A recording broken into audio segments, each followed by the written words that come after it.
देश में नए आपराधिक कानून लागू हो गए हैं। आज के वीडियो में हम जानेंगे क्या है नए कानून के प्रावधान और इसके लागू होने के बाद कानून व्यवस्था में क्या बदलाव होंगे। कानून का इतिहास पुराना है।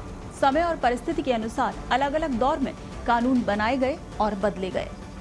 राजा महाराजाओं से लेकर अंग्रेजों तक और अब लोकतांत्रिक व्यवस्था में देश में शासन व्यवस्था को सुचारू रूप से चलाने और व्यवस्थित रखने के लिए कानून की आवश्यकता पड़ती रही है। 51 साल पुराने सीआरपीसी की जगह भारतीय नागरिक सुरक्षा संहिता यानी बीएनएसएस आ गया है।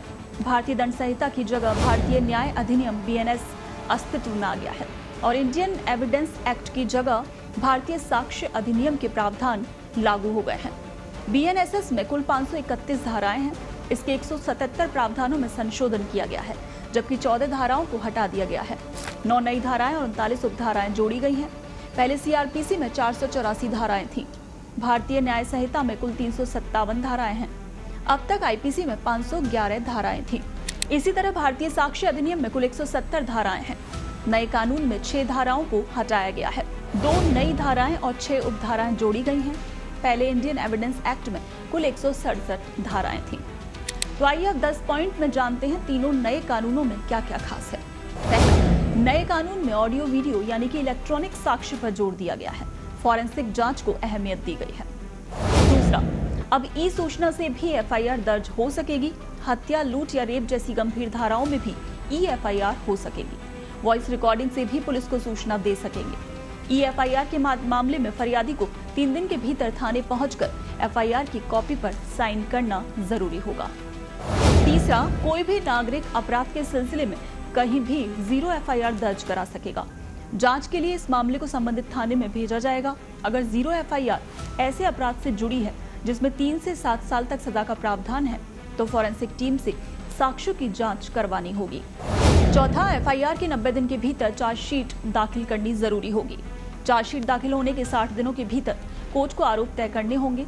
मामले की सुनवाई पूरी होने के 30 दिन के भीतर जजमेंट यानी कि फैसला देना होगा। जजमेंट दिए जाने के बाद 7 दिनों के भीतर उसकी कॉपी देनी होगी। पांचवा, पुलिस को हिरासत में लिए गए शख्स के बारे में उसके परिवार को लिखित में बताना होगा। ऑफलाइन और ऑनलाइन भी सूचना देनी होगी। छठा, महिलाओं और बच्चों के खिलाफ होने वाले अपराधों को बीएनएस में कुल 36 धाराओं में प्रावधान किया गया है। रेप का केस धारा 63 के तहत दर्ज होगा। धारा 64 में अपराधी को अधिकतम आजीवन कारावास और न्यूनतम 10 वर्ष कैद की सजा का प्रावधान। सातवां, धारा 65 के तहत 16 साल से कम आयु की पीड़ित से दुष्कर्म किए जाने पर 20 साल का कठोर कारावास, उम्र कैद और जुर्माने का प्रावधान है। गैंगरेप में पीड़िता यदि वयस्क है तो अपराधी को आजीवन कारावास का प्रावधान है। आठवां पॉइंट की राज्य सरकारें अब राजनीतिक केस यानी पार्टी वर्कर्स के धरना प्रदर्शन और आंदोलन से जुड़े केस एक तरफा बंद नहीं कर सकेंगी। धरना प्रदर्शन उपद्रव में यदि फरियादी आम नागरिक है तो उसकी मंजूरी लेनी होगी। नवा, गवाहों की सुरक्षा के लिए भी प्रावधान है। तमाम इलेक्ट्रॉनिक सबूत भी कागजी रिकॉर्ड की तरह अब कोर्ट में मान्य होंगे।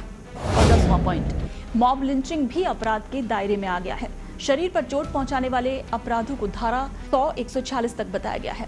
हत्या के मामले में धारा 103 के तहत केस दर्ज होगा। धारा 111 में संगठित अपराध के लिए सजा का प्रावधान है। धारा 113 में टेरर एक्ट बताया गया है।